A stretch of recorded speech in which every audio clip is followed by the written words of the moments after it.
আপনারা সবাই chicken curry রান্না করেন, সেটা খুব ভালো হয়।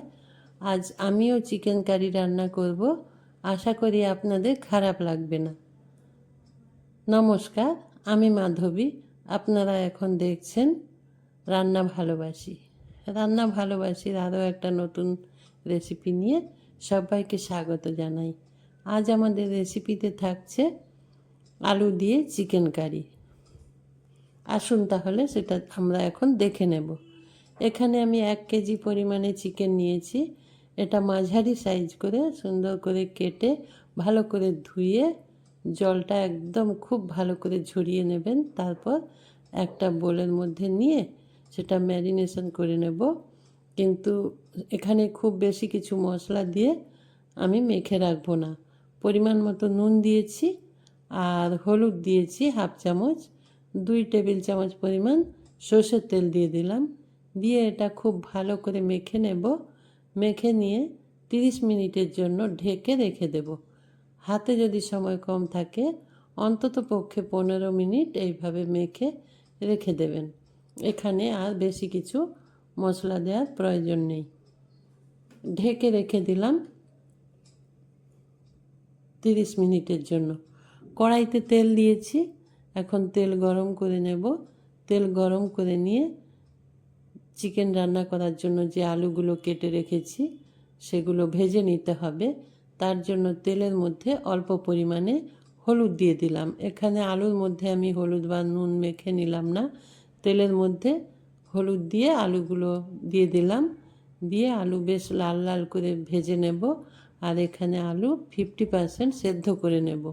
একটু সময় নিয়ে আলুটা লাল লাল করে ভেজে নিতে হবে। এই যে দেখুন, তেলের মধ্যে হলুদটা দেওয়ার ফলে আলুর মধ্যে প্রত্যেকটা আলু বেশ সুন্দর হলুদ কালার হয়েছে। তেলের মধ্যে হলুদটা দিলে বেশ সুন্দরভাবে আলুর সঙ্গে মিশে যায় হলুদটা। ঢেকে দিলাম একটু। এইভাবে ঢেকে ঢেকে আলুটা যদি আমি কষিয়ে নিই তাহলে আলু এখানে বেশ সুন্দরভাবে সেদ্ধ হয়ে যাবে। কিন্তু আমি এখানে পুরোপুরি সেদ্ধ করব না, 50%, এই যে 50% আলুটা সেদ্ধ করে নিয়েছি আর লাল লাল করে কষিয়ে নিয়েছি। আলু কষানো হয়ে গেছে, এখন সেটা একটা ঝাড়ি দিয়ে তুলে নেব। তেল থেকে ভালো করে ছেঁকে আলুটা তুলে নিয়েছি। এখন ওই তেলের মধ্যে আবারও অল্প পরিমাণে তেল দিয়ে দিলাম। খুব বেশি তেল দিলাম না, অল্পই দিলাম। তেলের মধ্যে আর কোনো রকম ফোড়ন দিলাম না, কারণ এই পেঁয়াজটা ভেজে আমি আবার তুলে নেব। পেঁয়াজটা একটু লাল লাল করে বেরেস্তার মতো করে ভেজে নেব। ভেজে সেটা তুলে নেব। তুলে এই যে দেখুন লাল লাল করে ভেজে নিয়েছি। এখন এটা একটা ছান্তা দিয়ে তুলে নেব। তেল থেকে ছেঁকে তুলে নেব। তুলে নিয়ে ওটা ঠান্ডা করে নেব। ঠান্ডা করার পর ওটা মিক্সার গ্রাইন্ডারে দিয়ে একটা মিহি পেস্ট বানিয়ে নেব। এখন পেঁয়াজটা তুলে নিয়েছি, দেখুন সব পেঁয়াজ তুলে নিয়েছি। পেঁয়াজ তুলে নেওয়ার পর ওই তেলের মধ্যে আবারও তেল দিচ্ছি। হ্যাঁ, আপনাদেরকে বলছি, আপনারা যারা আমার ভিডিওটা দেখতে শুরু করেছেন প্লিজ একটা লাইক দিয়ে ভিডিওটা কন্টিনিউ করুন। এখানে ফোড়ন দিলাম। ফোড়নে গোটা গরম মশলা দিয়েছি, লবঙ্গ, এলাচ আর দারচিনি। আর কোনো কিছু দেব না। এই তেলের মধ্যেও হাফ চামচ হলুদ আর হাফ চামচ লঙ্কা গুঁড়ো দিলাম। তাতে রেসিপির রঙটা খুব সুন্দর হবে। কিন্তু হলুদ আর লঙ্কা দেওয়ার পর আর একটু অপেক্ষা করা যাবে না, সঙ্গে সঙ্গে পেঁয়াজ দিয়ে দিতে হবে। পেঁয়াজ বাটা দিয়ে দিয়েছি। পেঁয়াজ বাটা দিয়ে ওটা এখন ভালো করে কষিয়ে নিতে হবে। কষিয়ে নিচ্ছি। এখানে আপনি যত ভালো করে কষিয়ে নেবেন রেসিপির স্বাদ তত বেশি ভালো হবে। পেঁয়াজটা খুব ভালো করে কষিয়ে নেব। তারপর আমি বাকি সমস্ত মশলা যোগ করে দেব।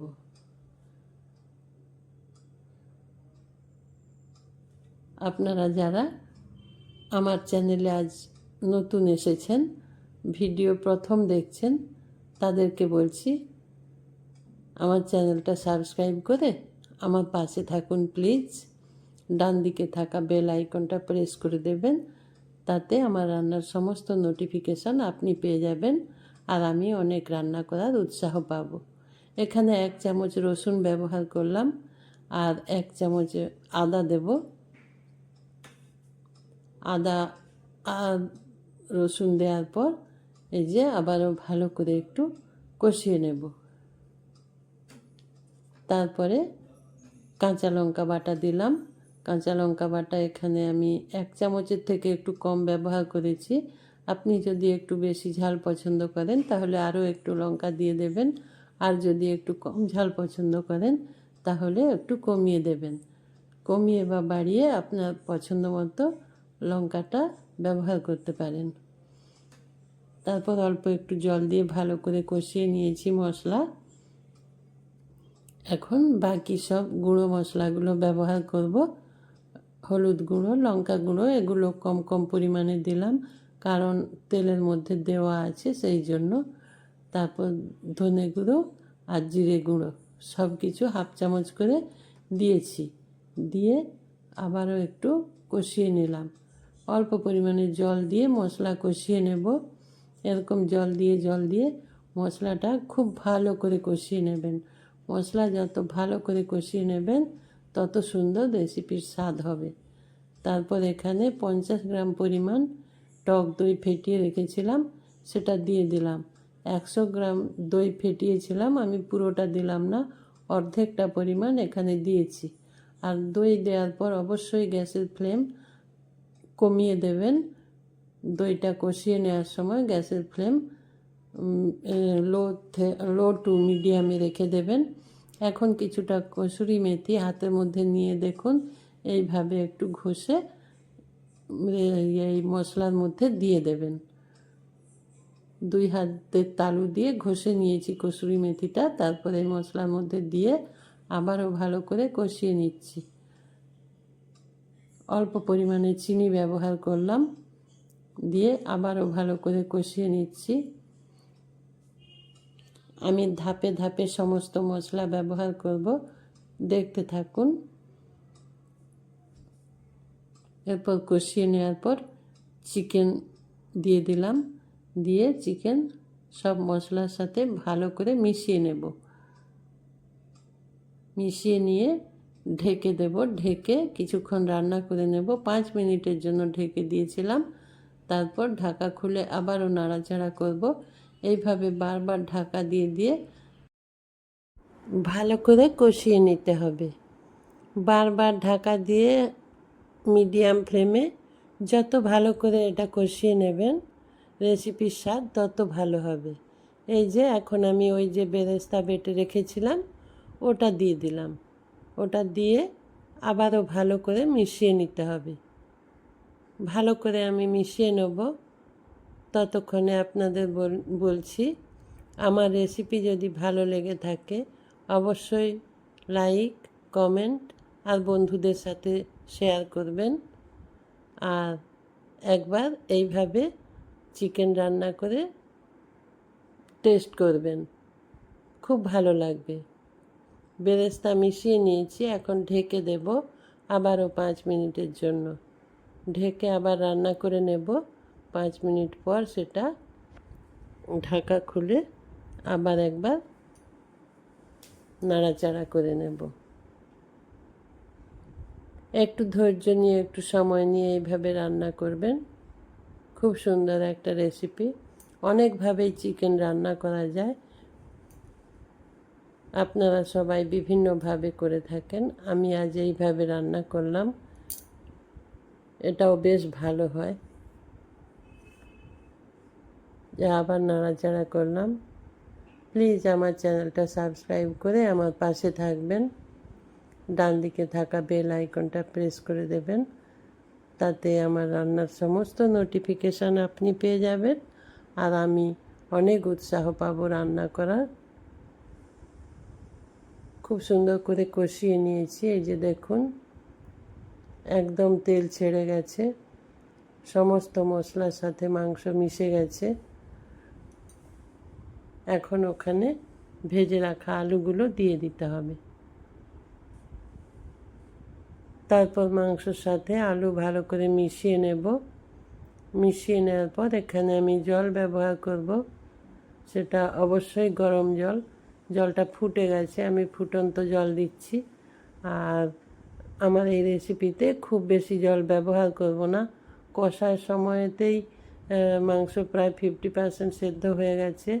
আলুও সেদ্ধ করে রেখেছি, ভাজার সময় সেদ্ধ হয়েছে, পুরোপুরি যদিও সেদ্ধ হয়নি। সেই জন্য এখানে খুব বেশি জল ব্যবহার করলাম না। এটা একটু মাখো মাখো কারি হবে, সেই জন্য আবার ঢেকে দিয়েছিলাম। ঢেকে ভালো করে সম্পূর্ণভাবে সেদ্ধ করে নিয়েছি। এখন আবার একটু নাড়াচাড়া করে দেব।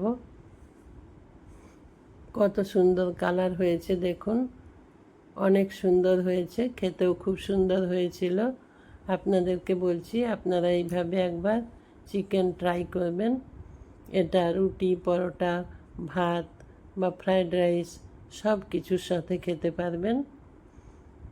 আপনারা যারা এতক্ষণ আমার সঙ্গে ছিলেন সবাইকে অসংখ্য ধন্যবাদ আমার সাথে থাকার জন্য। এখন গরম মশলা দিয়ে দিলাম, অল্প পরিমাণে গরম মশলা দিলাম, কারণ ফোড়ন দেওয়ার সময় গোটা গরম মশলা দিয়েছিলাম, সেই জন্য কম পরিমাণে দিলাম। সব কিছু ভালো করে মিশিয়ে নিয়ে রান্নাটা কমপ্লিট করে নেব। সবাই ভালো থাকবেন, সবাই সুস্থ থাকবেন। নমস্কার।